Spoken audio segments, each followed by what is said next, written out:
Chers amis, c'est avec beaucoup de plaisir que je vous retrouve aujourd'hui en cette période de vœux pour dresser le bilan de cette année 2020, une année tout à fait exceptionnelle avec cette pandémie qui nous affecte depuis de nombreux mois. Le 15 mars dernier, vous nous avez renouvelé votre confiance. C'est avec beaucoup d'enthousiasme et d'émotion que je suis ravi de conduire notre commune pour ces 6 années prochaines avec l'ensemble de l'équipe. Au lendemain de notre élection, notre mission prioritaire en cette période de confinement a été de maintenir les services publics de proximité, notamment avec l'accueil des enfants des personnels de santé. Nous avons été aussi parmi les premiers à maintenir le marché pour soutenir les commerces de proximité, la production locale et garder et préserver ce lien social qui nous manque tant depuis de nombreux mois. Dans ce contexte, la stabilité de l'équipe municipale a été un véritable atout. En effet, il nous a été possible de poursuivre l'action communale, l'action municipale, sans interruption au service des Marty-Pontins. Depuis le mois de mars, nous avons mené de nombreux chantiers avec, pour exemple, l'extension du groupe scolaire des Albrans, 6 nouvelles classes en construction au service de l'éducation des enfants. Un investissement de 2 millions d'euros TTC. Cette année 2020 a aussi été une année de réflexion, une année de préparation, une année de transition, afin de programmer l'ensemble des opérations à mettre en œuvre sur ce prochain mandat. Il nous appartient de préparer l'avenir et le Pont Saint-Martin 2040. La revitalisation du centre-bourg, l'action logement au service d'un parcours résidentiel qualitatif, accessible à tous, la sécurité des mobilités, des déplacements doux notamment, le renforcement de la démocratie locale et la restauration des espaces agricoles et paysagers sont au cœur de nos préoccupations. Je vais maintenant laisser la parole à mes adjoints qui vont vous présenter l'ensemble des réalisations et des actions que nous avons menées tout au long de cette année 2020 si particulière. Merci Monsieur le maire. Et pour commencer, parlons du patrimoine bâti et de l'économie à Pont-Saint-Martin. L'année dernière, durant le confinement, la collectivité s'est mobilisée pour soutenir l'économie locale avec un seul mot d'ordre: préserver le dynamisme des professionnels et des commerçants de notre ville. Merci à tous d'avoir et de continuer à consommer Marty-Pontins. Retrouvons maintenant Christian Chiron, délégué en charge de l'économie, du patrimoine et de la transition énergétique. Pour l'année 2020, les travaux se sont concentrés sur le groupe scolaire. Pour l'étude de programmation, nous avons retenu le bureau d'études Nartex. Lors de l'appel d'offres, nous avons retenu le projet du cabinet d'architecture à propos, lequel s'intégrait parfaitement dans nos bâtiments. La mixité des produits, le bardage aluminium, les panneaux composites de façade associés aux éléments structurants en ossature bois donnent aux bâtiments une sensation d'énergie et de modernité. La transition énergétique fut l'une de nos préoccupations. Nous avons été très attentifs au respect des normes en vigueur de la réglementation thermique 2012. À noter également que toutes nos classes sont équipées de vidéoprojecteurs. Cette extension comporte 2 corps de bâtiments, l'école maternelle et l'école élémentaire, ainsi qu'un bloc sanitaire et un abri à vélo. L'opération se terminera courant mars 2021. Cette opération, d'un coût de 1,7 million d'euros, bénéficie également de subventions. L'État pour 300 000 euros, le département pour 500 000 euros, la région pour 100 000 euros, ainsi que la communauté de communes pour 100 000 euros. Nous avons également rénové le modulaire de l'école maternelle, qui devient désormais la salle de motricité. L'air ambiant a été certifié par un laboratoire habilité. Concernant l'année 2021, une étude d'extension ou d'aménagement du bâtiment petite enfance est en cours. Une décision sera prise prochainement. Enfin, la transition écologique demeure plus que jamais une de nos principales préoccupations. 2021 sera l'année de la transition. Un plan d'action d'économie d'énergie et une démarche d'information, de sensibilisation sur la rénovation énergétique des logements, notamment les plus modestes, seront mises en place. Des solutions existent en termes de financement et d'accompagnement. N'hésitez pas à vous renseigner en mairie. Nous restons sur le site du groupe scolaire des Albrans, un des projets phares de l'année, avec Martine Chabiran, première adjointe en charge de l'éducation, de la jeunesse et des sports. La création de 6 classes supplémentaires, 4 en élémentaire et 2 en maternelle, était nécessaire pour accueillir tous les enfants qui viennent aux portes de l'école. La dynamique du logement sur la commune crée des besoins nouveaux en termes d'équipements publics. Les 2 classes de maternelle avec ses sanitaires et ses dortoirs attenants ont été mis à disposition dès ce début d'année 2021. Les 4 classes d'élémentaire seront opérationnelles après les vacances de février. Cependant, les enseignants souhaitent intégrer les nouveaux locaux qu'à la rentrée de septembre 2021. Le nombre d'enfants important en grande section va permettre d'ouvrir une classe en élémentaire à la rentrée 2021. Cette extension anticipe également sur le passage des CP et grande section à 24 élèves par classe. La diminution des effectifs étant un gage de réussite pour tous nos enfants. Ce projet abouti amène d'autres réflexions dans le futur. L'année 2021 sera consacrée à l'étude de l'évolution de toutes les autres structures d'accueil de la jeunesse martipontaine. Une large concertation est en cours avec tous les acteurs de la commune. Enfin, pour terminer, Martine Chabiran voulait s'adresser aux associations sportives de la ville. 2020 aura été une année très particulière pour toutes les associations, dont les associations sportives. Bien sûr, elles auront tout notre soutien et notre écoute en 2021. Le groupe scolaire ne fut pas le seul grand chantier en 2020. On peut aussi compter, entre autres, l'aménagement de l'impasse de la Croix-Olive qui est en cours et s'achèvera en mars 2021.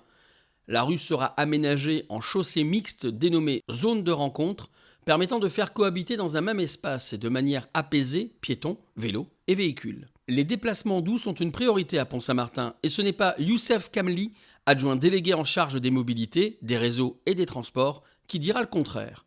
On le retrouve rue de la Môme. Alors le cheminement rue de la Môme de cette centre piétonne a été réalisé dans le cadre d'un schéma directeur des déplacements doux qui a été travaillé avec des concitoyens, le Conseil des sages et aussi avec les habitants de la Môme qui avaient fait une demande il y a quelques années pour sécuriser les cheminements doux. Ça veut dire les déplacements à pied et en vélo en site propre et sécurisé des enfants du village jusqu'à l'arrêt de bus. Donc cette centre a été faite cette année. Elle s'intègre avec le cheminement aussi qui va arriver de la Chevrolière et le cheminement de la Nivardière qui va sur le centre-bourg. Donc on est vraiment dans un aspect de réflexion globale sur ces cheminements doux et sur les mobilités dites actives en vélo ou à pied. Alors cette zone de la Môme qui est souvent inondée, c'est une zone sur laquelle on a eu des pluies torrentielles en mars, 45 mm en une demi-heure, avec des inondations et qui nous a fait relever un problème qui est beaucoup plus profond et global sur la commune de Pont-Saint-Martin, la gestion des eaux pluviales.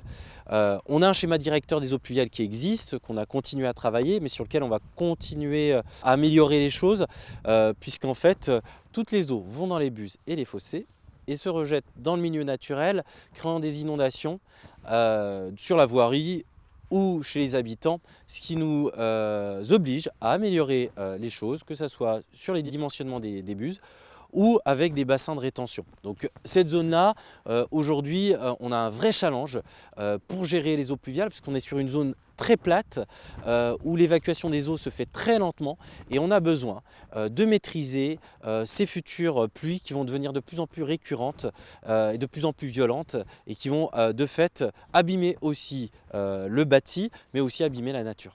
Je vais vous parler maintenant de la centre piétonne entre la Chevrolière et Pont-Saint-Martin, projet porté par la communauté de communes de Grandlieu et la commune de Pont-Saint-Martin, puisque cette centre piétonne d'une largeur de 3 mètres permettra à des cyclistes et à des piétons de pouvoir venir du bourg de la Chevrolière jusqu'à Pont-Saint-Martin et inversement aussi, et aussi de se connecter aux infrastructures de la commune de Pont-Saint-Martin, la mairie, les écoles.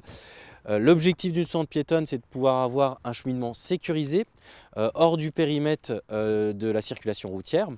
Et tout ça dans un schéma directeur de déplacement doux, que ce soit de la Comcom de Grandlieu ou de la commune, puisque l'interconnexion pourra se faire aussi vers la Planche-aux-Boins, vers Rezé, et ainsi de suite. L'année dernière, la commune a sollicité le département pour sécuriser le carrefour de la Planchette, qui comptabilise plus de 9000 véhicules par jour. L'enjeu majeur était de réduire la vitesse à ce carrefour sur la départementale 65. Le manque de sécurité autour de l'aubette de car constituant le deuxième enjeu. C'est dans ce contexte que le département a répondu favorablement et réalisé une opération de sécurité routière pour réduire la vitesse dans la traversée du hameau de la Planchette et sécuriser les déplacements piétons qui desservent notamment les arrêts de bus. Passons maintenant à la fibre optique. En 2020, la Régie numérique de Loire-Atlantique a continué de déployer son réseau. La commune de Pont-Saint-Martin continue de l'accompagner afin de permettre à toutes et à tous d'avoir un accès à Internet en très haut débit. Au mois de mars, la crise sanitaire a fait évoluer et a généralisé le télétravail, ce qui a renforcé le besoin d'améliorer et sécuriser l'accès au numérique sur la commune. Venons-en maintenant à l'urbanisme, à l'habitat et au logement. Christophe Legland va nous confirmer que la commune a continué de répondre à de nombreux enjeux et de proposer un large choix de logements. Il est important pour nous de proposer un parcours résidentiel équilibré et adapté au maintien de la mixité sociale, comme au Jardin-Bourg où 17 logements dédiés aux seniors sont en cours de construction. La commune continue à s'engager à produire du logement social dans les opérations programmées des Jardins de l'Abbaye ou de Vier-Sud. Pour ne plus consommer d'espace agricole et dans la logique de revitalisation du centre-bourg, la ville devra se reconstruire sur elle-même. Pour exemple, le projet des Jardins Sud, qui intégrera mixité et densification en remplacement des bâtiments industriels. Dans cette logique, nous avons poursuivi les acquisitions foncières en centre-bourg, notamment le cabinet David. En parallèle, nous avons mené des opérations de restauration d'espaces agricoles afin de conforter les sièges d'exploitation. Cela concourra à l'installation de nouveaux agriculteurs dans la logique de transition écologique, rapprochant les lieux de production aux consommateurs. Au-delà de cette reconquête, c'est la préservation et l'amélioration des paysages de notre commune. Christophe Legland nous parlait à l'instant des paysages de Pont-Saint-Martin. C'est tout naturellement que nous retrouvons Bernadette Graton, déléguée en charge de l'environnement, de l'écologie et du cadre de vie. Commençons par l'actualité de la halte nautique. C'est la 3e année que la halte fonctionne maintenant.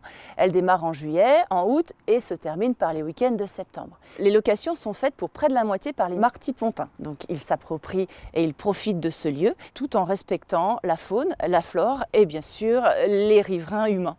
Cette année, à l'occasion de la mise en place d'un nouveau cheminement doux, on a doublé cette opération par un enfant né, un arbre planté. C'est vrai qu'on est très attaché à cette opération-là parce que les familles viennent avec leurs choupinous et c'est aussi l'occasion de passer un message. L'identité verte clairement affichée de la commune à laquelle nous sommes tous très attachés doit être entretenue parce que la pression foncière est forte. Cette année, les arbres en fin de vie de la commune ont été broyés et transformés en copeaux. Donc on en a profité de l'opération Un enfant, un arbre pour les offrir aux familles. Et au printemps prochain, on va pouvoir organiser une opération plus importante pour pouvoir distribuer ces copeaux aux martipontins. Donc il faudra s'inscrire pour une bonne organisation. L'idée, c'est que les gens continuent à planter chez eux, dans leur jardin, et tout en préservant la ressource en eau grâce à ce paillage. Alors chacun connaît le hameau des Vignes. Il se trouve que c'est un lotissement qui a plus d'une trentaine d'années maintenant et que les arbres ont été plantés comme c'était fait à l'époque, sans penser que leur système racinaire allait se développer et abîmer franchement les trottoirs. En octobre dernier, un bureau d'études a été retenu. Il a pu prendre connaissance du travail qui avait été fait donc, sur le mandat précédent, les échanges avec les riverains, les commerçants, mais aussi tout ce qui était études de réseau souterrain, l'éclairage, etc. Ça permet aujourd'hui de bien commencer à travailler. C'est vrai qu'il aurait dû y avoir une première réunion en automne. Mais Covidage oblige, ce sera sans doute maintenant au printemps 2021. Et donc ça vaut le coup de réfléchir vraiment sur ce secteur parce qu'il est un maillon important de la commune. Autre lieu, autre site important de Pont-Saint-Martin, c'est le Marais de Lille. L'un des objectifs de sa restauration était le retour des agriculteurs sur cette zone et ils sont bien présents. Cela favorise une mosaïque de milieux favorables à la flore et à la faune. Cette année, la ville a édité un livret pédagogique pour tout savoir sur cette zone humide classée Natura 2000. Merci à M. Godard pour ses jolies photos et à l'association Les Chemins d'Herbonne qui nous y raconte l'histoire des lieux. Un livret disponible, par exemple, en mairie. Faisons maintenant le point avec Isabelle Yvon, déléguée en charge de la cohésion sociale et de la petite enfance. En 2020, au multi-accueil, nous avons tenté d'optimiser la répartition des places entre l'accueil régulier et l'accueil occasionnel.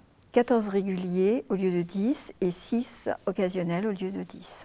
Nous avons mis en place cette nouvelle organisation afin de répondre au maximum aux besoins des familles. En 2020, nous avons accompagné les porteurs de projets par la création de MAM afin d'étoffer les modes de garde.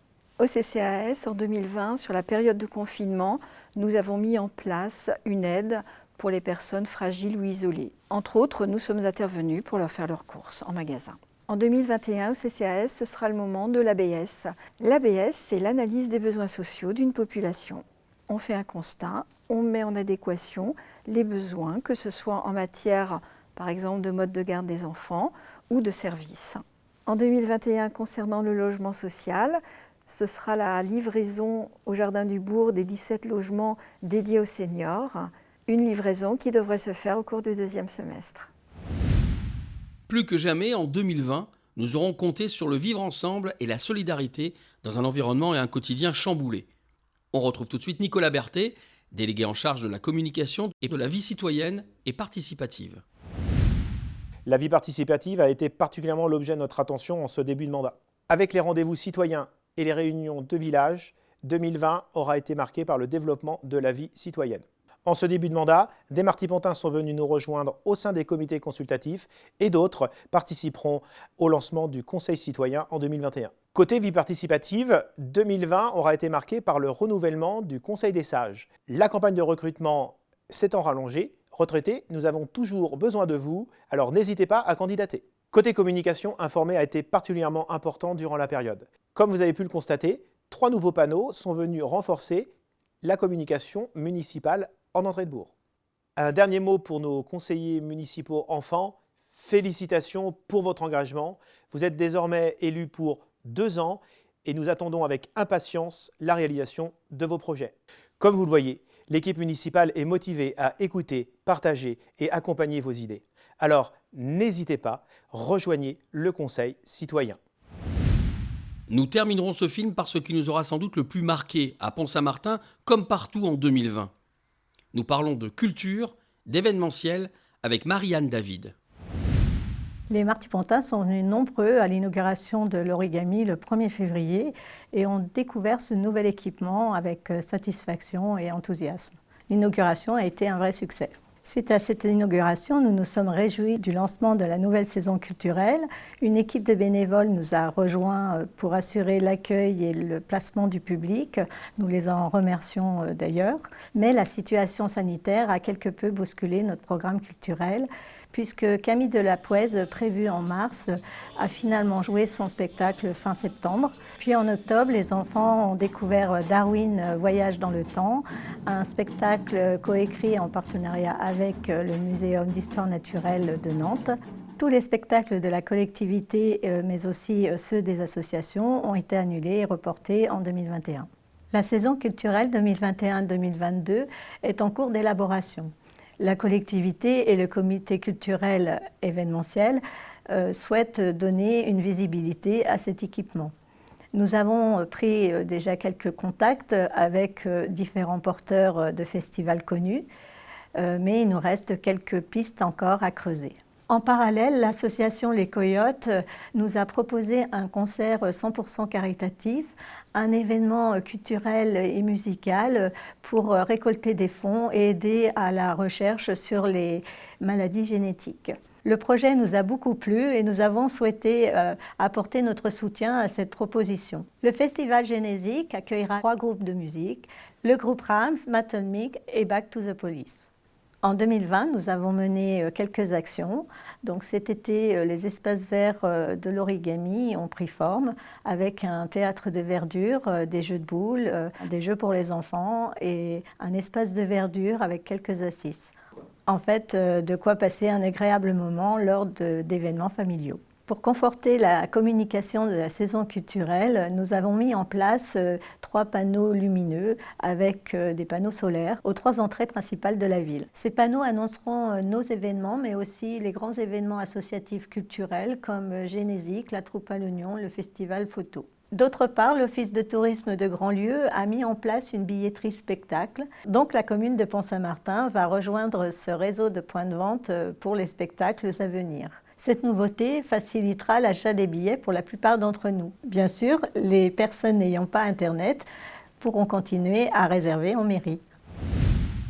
Après cette année 2020 si particulière, je vous souhaite une belle année 2021 en espérant effectivement que nous puissions reprendre et recouvrer nos libertés individuelles avec effectivement l'arrivée du vaccin qui devrait nous permettre en tous les cas, nous l'espérons tous, de retrouver une vie normale. Malgré ces circonstances si particulières, l'année 2020 a été une année riche en réalisations.